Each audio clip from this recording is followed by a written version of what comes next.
በዛሬው ፕሮግራማችን የትግራይ ሰሞነኛ ሁኔታዎች ላይ እናተኩራለን። የአቶ ጌታቸው መግለጫንም ይዘናል። የኤርትራ መንግስት ሰዎች ፍላጎት ወይ የኢትዮጵያ መንግስት ኤርትራን ይወራል ብለው በሚሰጉበት ሰዓት ማቀዝቀዣ ባፈር እንዲሆን ማድረግ ነው ትግራይ ወይ ጠንከር ያለ አጋጣሚ ተፈጥሯል ብለው ካመኑ ደግሞ ከኛ ሰዎች ጋር ሆኖ ወደ አዲስ አበባ በኩል ጉዞ የሚደረግ የሚቻልበት እድል ካለ ማማተርም ሊሆን ይችላል። በእጨኛው ሞት የተጠረጠረው ሙዚቀኛ አንዱዓለም ጎሳ ፍርድ ቤት ስለመቅረቡ ሳሎን ትቷት ወደ መኝታ ክፍል የገባው በኋላ ስትወድቅ ነው ድምጽ ሰምቶ ተነስቶ ሲያይ መውደቋን ያየው እና ጉዳት እንደደረሰባት ያየው ጎረቤት ከስክሶ በጎረቤት መኪና ወደ ያኒት ሆስፒታል ሕክምና እንድታገኝ ይዟት ሄዷል። ሌሎችም ዘገባዎች አሉን። አብራችን ቆዩ።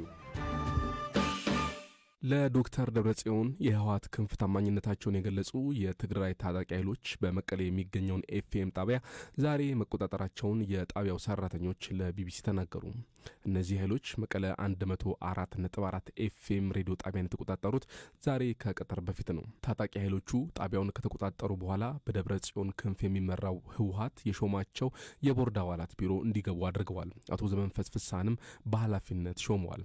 ለደህንነታቸው ሲሉ ስማቸውን መግለጽ ያልፈለጉት የጣቢያው ሰራተኞች ለቢቢሲ እንደተናገሩት የቦርድ አባላቱ በርካታ ቁጥር ባላቸው ታጣቂዎች ታጅበው እንደመጡና ጣቢያውን እንደተቆጣጠሩ ተናግረዋል። እነዚህ ለደብረጽዮን የህወሓት ክንፍ ታማኝነታቸውን የገለጹት ኃይሎች ባለፉት 2 ቀናት በርካታ ወረዳዎችና ከተማ አስተዳደሮችን በኃይል መቆጣጠራቸው መዘገቡ ይታወሳል።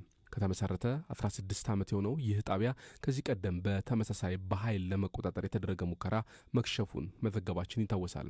ጣቢያው በዛሬው ዕለት ቀደም ብለው የተቀረጹ መርሃ ግብሮችን ሲያሰራጭ መዋሉንና በቅርቡ የሰራተኞች ስብሰባ እንደሚያካሄድ እንደተገለጸላቸው የጣቢያው ሰራተኞች ለቢቢሲ ጠቅሰዋል።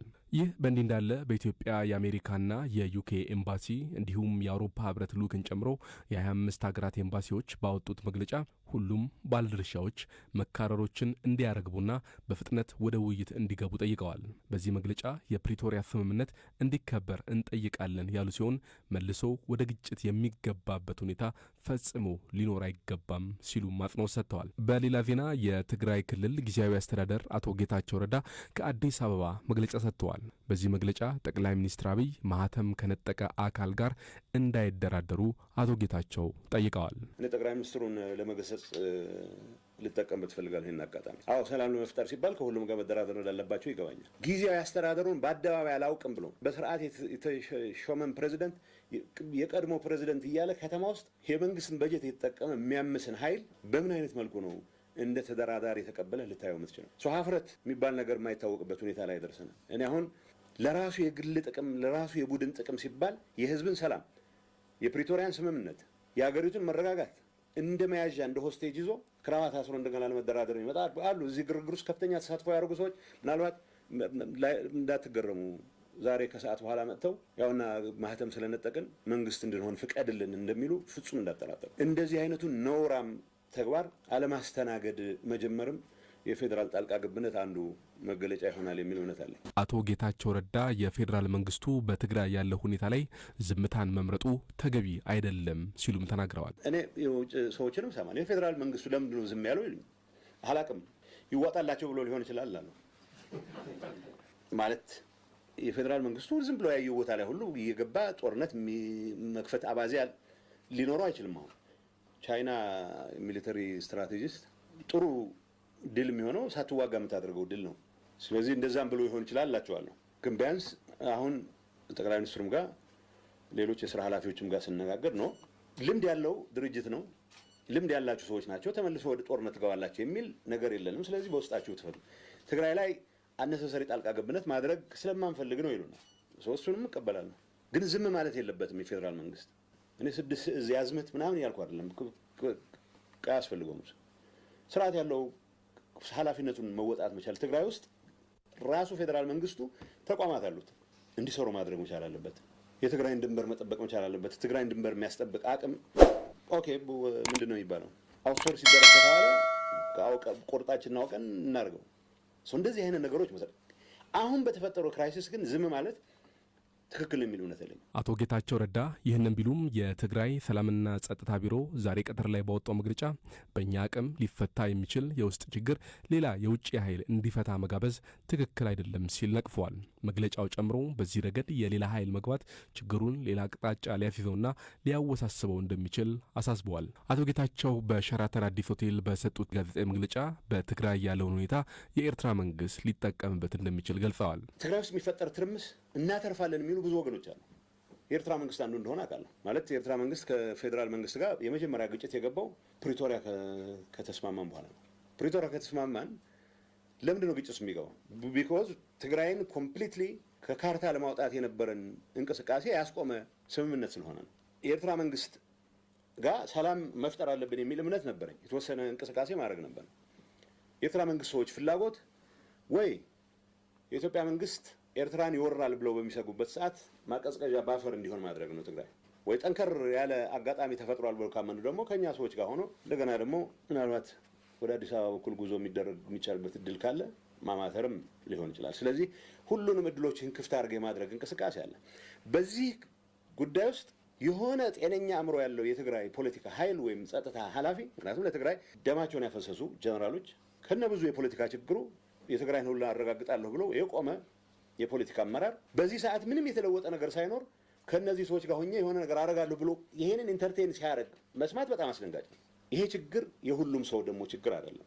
ሁሉም ጀነራል ከኤርትራ ጋር ተግባብቼ የሆነ ነገር አረጋለሁ የሚል አድርገን አንውሰድ። እኔ የኤርትራ መንግስት ጋር ሰላም እናርግ ማለት የኤርትራ መንግስት በተግባር ኢትዮጵያ የትግራይ ህዝብ ላይ የፈጸመውን ጭፍጨፋ በመካድ ሊሆን አይችልም። በዚሁ መግለጫ አቶ ጌታቸው ሰፊ የህዝብ ድጋፍ አለኝ ሲሉም ተደምጠዋል። ኃላፊዎችን ቁጥር ማወቅ ከፈለጋችሁ 90% ህዝብ ጌታቸውን አይደለም ሰላምን፣ ልማትን፣ መረጋጋትን፣ የተፈናቃይ መመለስን ስለሚደግፍ የ90% ህዝብ ድጋፍ አለኝ ብዬ አምናለሁ።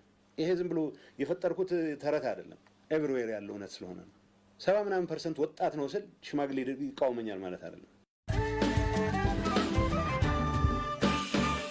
አቶ ጌታቸው ረዳ ይህንን መግለጫ ከመስጠታቸው ቀደም ብሎ ከቢቢሲ ኒውስ ባልደረባ ካትሪን ባይሩን ጋር ቆይታ አድርገዋል።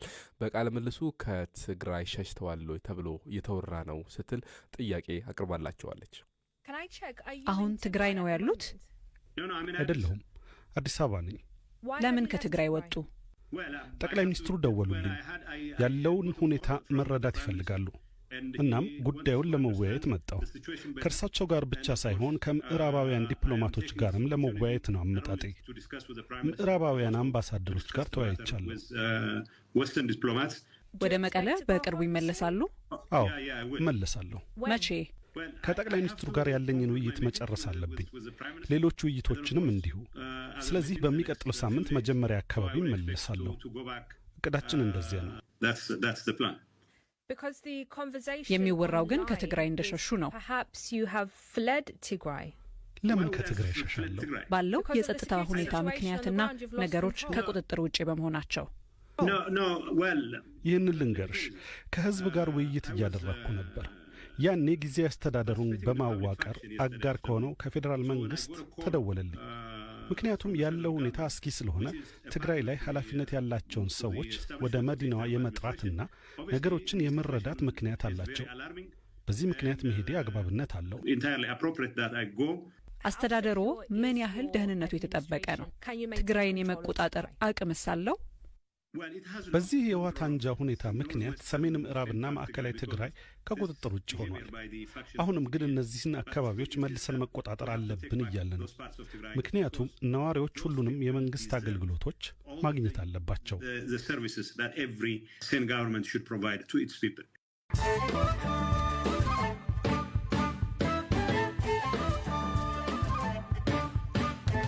አድማጮች አሁን ደግሞ አጫጭር ዜናዎችን ላሰማችሁ። ደቡብ አፍሪካ ለ2 ዓመታት በኮንጎ የቆየውን ጦሯን እንደምታስወጣ ገለጸች። የደቡብ አፍሪካ ወታደሮች በኮንጎ መገደላቸው ከተሰማ በኋላ ተቃዋሚዎች ከፍተኛ ትችት ሲያሰሙ ቆይተዋል። ይህ ዜና የተሰማው ኤም23 የተሰኘው አማጺ ቡድን ተጨማሪ ቦታዎችን እየተቆጣጠረ ባለበት ሰዓት ነው። ትራምፕ ከአውሮፓ ህብረት ወደ አሜሪካ የሚገቡ አልኮል መጠጦች ላይ የ200% ታሪፍ እጥላለሁ ሲሉ ዛቱ። ህብረቱ በውስኪ ምርቶች ላይ የጣለውን የ50% ታሪፍ ካነሳ ግን ይህ አይሆንም ብለዋል። በመጨረሻም የአሜሪካ ባለስልጣናት ወደ ሞስኮ ሲጓዙ ፑቲን በዩክሬን የተያዘውን ግዛት ጎበኙ። ከዚህ ጉዞ አስቀድሞ የአሜሪካ የውጭ ጉዳይ ሚኒስትር ኳሱ በሩሲያ ሜዳ ትገኛለች ብለዋል። ዜናዎቹ እነዚህ ነበሩ። በአዲስ አበባ የአድማጮቻችን ከአርቲስት አንዱዓለም ጎሳ ከእጮኛ ሞት ጋር በተያያዘ ዛሬ ፍርድ ቤት ቀርቧል። ዝርዝሩን እንከታተል። እንግዲህ አርቲስት አንዱዓለም ጎሳ በቀነኒ አዱኛ ሞት ተጠርጥሮ በመጋቢት 2 ፖሊስ በቁጥጥር ስር አውሎት ነበረ። በህጉ መሰረት በ48 ሰዓት ፍርድ ቤት መቅረብ ስላለበት በዛሬው ዕለት ፌዴራል መጀመሪያ ደረጃ ፍርድ ቤት አራዳ ምድብ አንደኛ ጊዜ ቀጠሮ ችሎት መርማሪ ፖሊስ ይዞት ቀርቧል። ይዞት በቀረበ ጊዜም ከሟች ጋር በአንድ ቤት የሚኖርና ሟች ደግሞ ከሚኖሩበት ቤት 5ኛ ፎቅ ላይ ወድቃ መሬት ጉዳት ደርሶባት ተገኝታ ሆስፒታል ተወስዳ መሞቷን ስለተረጋገጠ ብቸኛና የቅርብ ተጠርጣሪ እሱ በመሆኑ ምርመራ ተደርጎ እውነቱ ላይ እስኪደረስ በቁጥጥር ስር ይዋል የሚል አቤቱታ አቅርቧል። በእኛ በኩል ከፎቅ ላይ ወድቃ ከመገኘቷና እሱ አብሯት ከመኖሩ ውጪ ከእሷ ሞት ጋር ሊያያይዝ የሚችል በተለይ ደግሞ ሊያሳስረው የሚችል ምክንያታዊ ጥርጣሬ ላይ ሊያደርስ የሚችል በቂ ምክንያት አልቀረበም። ሌላ ምስክርም ቀርቦ ለሟች መሞት መንስኤው አንዱዓለም ነው ገፍቶ ጥሏታል በሚልም የተመሰከረ ነገር የለም። ስለዚህ የአስክሬን ምርመራ ውጤቱም ቀርቦ በሰው እጅ ነው የሞተችው በራሷ ነው የሞተችው የሚለው አልተረጋገጠም። ይህ ባለበት ሁኔታ ሊያዝና ሊታሰር ታስሮ ምርመራ ሊደረግበት አይገባም። በዋስ ሆኖ ሀዘን ላይ ነው ያለው። ሀዘኑን ሊወጣ ይገባል። በእውነቱም በመሀላቸው ያለው ግንኙነት ጥሩ እንደሆነ ጸብም እንደሌላቸው ሽማግሌ ልኮ ሊያገባት በዝግጅት ላይ እንዳለ እሷን ሊገላት የሚችልበት ተጠርጣሪም ሊሆን የሚችልበት ምንም አይነት በቂ የሆነ ህጋዊ ምክንያት እንደሌለ አስረድተን የዋስትና መብቱ እንዲጠበቅለት ጠይቀናል። ፍርድ ቤቱም ገና ምርመራ መዝገቡ ጅምር መሆኑ የአስክሬን ምርመራ ውጤት ያልቀረበና በወቅቱ አካባቢ ላይ የነበሩ ምስክሮችም ቃል ስላልሰጡ ይሄው ተጣርቶ እስኪቀርብ በስር በመቆየቱ በማመን በስር እንዲቆይና 13 ቀን ለፖሊስ ከጠየቁ 14 ቀን ውስጥ ለፖሊስ 13 ቀን ፈቅዶ ለመጋቢት 17 2017 ተለዋጭ ቀጠሮ ሰጥቶናል። የት ነው የታሰረው? አሁን ታስሮ የሚገኘው አዲስ አበባ ፖሊስ ኮሚሽን ነው። ምናልባት በህግ ሂደቱ ችግር የማይፈጥር ከሆነ ተጠርጣሪው አንዱዓለም ይሄ አደጋ በሚደርስበት ሰዓት የት ነበር የነበረው? እሱ ቤት ውስጥ ነው የነበረው መኝታ ቤት። እሷ ደግሞ ሳሎን ሌላ ስራ እየሰራች ነው። እዛው ሳሎን ትቷት ወደ መኝታ ክፍል የገባው በኋላ ስትወድቅ ነው ድምጽ ሰምቶ ተነስቶ ሲያይ መውደቋን ያየው እና ጉዳት እንደደረሰባት ያየው። ጎረቤት ቀስቅሶ በጎረቤት መኪና ወደ ያኒት ሆስፒታል ሕክምና እንድታገኝ ይዟት ሄዷል። ይሄ የሆነው ስንት ሰዓት ላይ ነው? ማታ ላይ ነው? ቀን ላይ ነው? ይሄ የሆነው ሌሊት ነው። ሌሊት ላይ ነው። ሌሊት ከ6 ሰዓት በኋላ ነው። እሺ አድማጮች ቀደም ሲል የሰማችሁት የጠበቃ ሊበን አብዲ ድምጽ ነው። ጠበቃ ሊበን የድምፃዊ አንዱዓለም ጠበቃ ነው።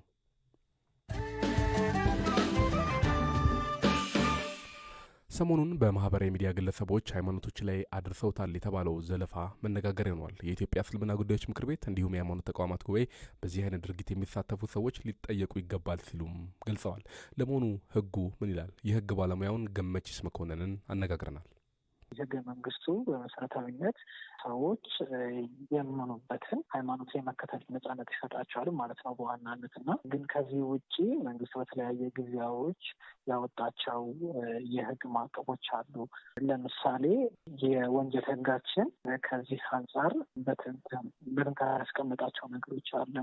ማለትም ሰው የራሱ መብት ከማስጠበቅ አልፎ በሌሎች ሰዎች ሃይማኖት ላይ የመሳለቅ የመሳደብ መብት እንደሌለው ብቻ ሳይሆንም እንደሚቀጣቸውም በዝርዝር ያስቀምጣል። ግን ከዛ ውጪ በቅርብ ጊዜ የወጣው ሄት ስፒች ፕሮክላሜሽን የሚባል ነገር አለ።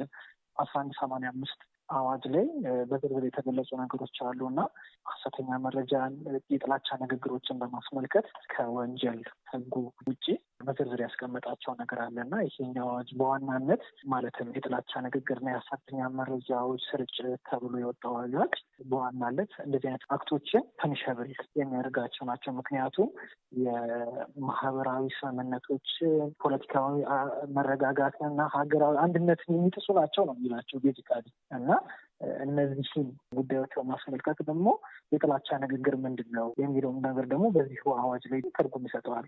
አሁን ለምሳሌ የጥላቻ ንግግር የሚለው ነገር ምንድን ነው?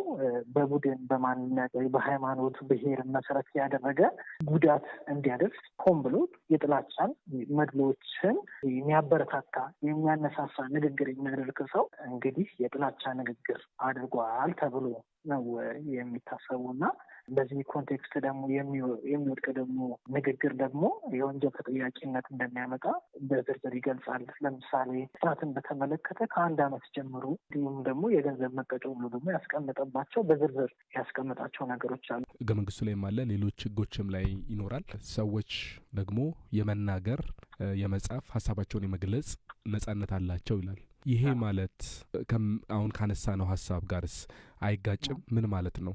እንግዲህ ይሄኛውን ሞር ለትርጉም አሻሚ ይሆናል። በእርግጥ ምንድነው አሻሚ የሚያደርገው ጉዳይ ምንድን ነው? የመናገር ነጻነት፣ ሀሳብን የመግለጽ ነጻነት በአንድ በኩል ሆኖ ግን የትኛው ጋር ነው ፋይን ዲስቲንክሽኑ? ልዩነቱ ምንድን ነው? መብትና የሚሆንበት ጊዜ መቼ ነው? እንደዚሁም ደግሞ ኃላፊነትን ወይም ደግሞ የወንጀል ተጠያቂነትን ሊያመጣበት የሚችልበት መስፈርት መቼ ነው የሚል ነገር ሁለት ዲስቲንክሽን ያመጣል ማለት ነው። እንግዲህ ይሄኛውን በእኛ ሀገር ኮንቴክስት ይህንን በህግ ማዕቀፍ ነው ተይዞ ያለው ማለት ነው። በህግ ማዕቀፍ ማለትም አንድ ሰው የጥላቻ ንግግር መቼ ነው ያደረገ ተብሎ ኦልሬዲ በህግ ዲፋይን የተደረገ ነው ወይም ትርጉም የተሰጠው ነገር ነው ማለት ነው። ትርጉሙ ደግሞ ቅድም ያልኩ የጥላቻ ንግግር ማለት በአንድ ሰው ላይ ወይም በተወሰኑ ቡድኖች ላይ ያነጣጠረ ማነሳሳትን፣ ብሔርን ሊሆን ይችላል፣ ሃይማኖትን ሊሆን ይችላል፣ የተለያዩ ነገሮችን ዘርን ጨምሮ የተለያዩ ነገሮችን መሰረት አድርጎ እንዲደርስ የሃይማኖትን ተከታይ ያልሆነ ሰው ጥላቻ እንዲያደርስባቸው ወይ ደግሞ ጥቃትን እንዲያነሳሳባቸው ንግግር ያደረገ ሰው የጥላቻ ንግግር አድርጓል ይባላል ማለት ነው። ስለዚህ አሁን በእኛ ሀገር ኮንቴክስት አሁን አውሮፓ ብትሄድ የተለያየ ዲፊኔሽን ሊኖረው ይችላል። ጥላቻ ንግግር የምትለው አንዳንድ ሀገሮች ዲፋይን ራሱ አያደርጉትም። ምክንያቱም አስተያየት ነው፣ የመናገር ነጻነት ሰዎች ስላላቸው ችግር የለውም የሚለው አለ።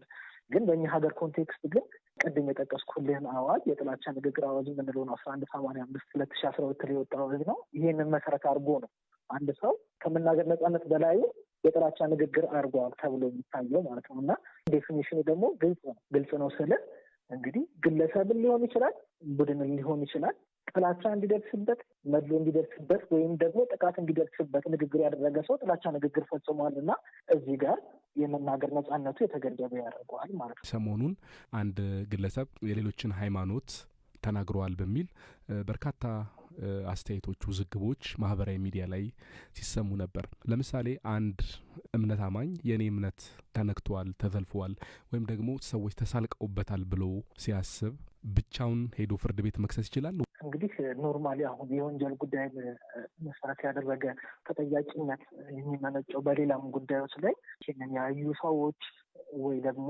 በዚህ ንግግር የጥላቻ ንግግር ወይም አርጉብኛል ብሎ የሚያምን ሰው ይህንን ነገር ጥቆማ ነው የሚያደርገው ማለት ነው። ምክንያቱም የኢትዮጵያዊነት በመሰረታዊነት የወንጀል ጉዳዮችን ምንድን ነው የሚባሉት ክራይምስ አጌንስት ዘ ስቴት መንግስት ላይ የሚፈጸም ወንጀል ተብሎ ስለሚታሰብ ጉዳዩ የሚሄደው በጥቆማ ነው ማለት ነው። ይህንን አሁን ግሪቪያንስ ያለው አካል የሚቃወሙ አካል ተቋማትም ከሆኑ ግለሰቦችም ከሆኑ አንድም ግለሰብ ሊሆን ይችላል ጥቆማ ማድረስ ነው የሚችለው። ይህን ጥቆማ ካደረሰ በኋላ ደግሞ ተገቢው የፖሊስ እንደዚሁም የአቃቢ ህግ አካላቶች ወንጀሉ የሚያስከስስ መሆኑ እና ህግን የጣሰ መሆኑን ያመኑበት እንደሆነ እንግዲህ እነሱ መሆኑ ምልህ ምንድነው የእነሱ ማሳሰብ ስላለ ማለት ነው። ምክንያቱም ወደ ፍርድ ቤት ሊያመራ በሚችለው በግለሰብ ሳይሆን የወንጀል ጉዳይ የወንጀል ኤሌመንት ስላለው በፖሊስ በኩል ምርመራ ተደርጎበት በአቃቢ ህግ ተሰጥቶ ከዛ በኋላ ነው ፍርድ መሰረት የሚችለው። አድማጮች ፕሮግራማችንን ከማጠቃለላችን በፊት የዩሮፓ ሊግን የተመለከቱ ዘገባዎችን ላደርሳችሁ። በአሁኑ ሰዓት የአውሮፓ ሊግ ጨዋታዎች እየተከናወኑ ነው። ቢልባኦ ከሮማ፣ ላዚዮ ከፕሌዜን፣ ፍራንክፈርት ከአያክስ፣ ኦሎምፒያኮስ ከቦዶ እየተጫወቱ ይገኛሉ። ምንም አይነት ጎል በየትኛውም ጨዋታ አልተመዘገበም። ቀሪ ጨዋታዎች ደግሞ ማንቸስተር ዩናይትድን ጨምሮ ሌሎች ጨዋታዎች ምሽት 5 ሰዓት ይከናወናሉ። አድማጮች የተከታተላችሁት ቢቢሲ አማርኛ ነበር። ተጨማሪ መረጃዎችን ከድረገጻችን ከፌስቡክ ገጻችን እንዲሁም ከአዲሱ ዋትስአፕ ገጻችን ማግኘት ትችላላችሁ። ዘገባዎቹ በማቅረብ ሞገስ፣ በቴክኒክ ቁጥጥር ሀበርት ማስዋ አብረናችሁ ቆየን። መልካም ምሽት።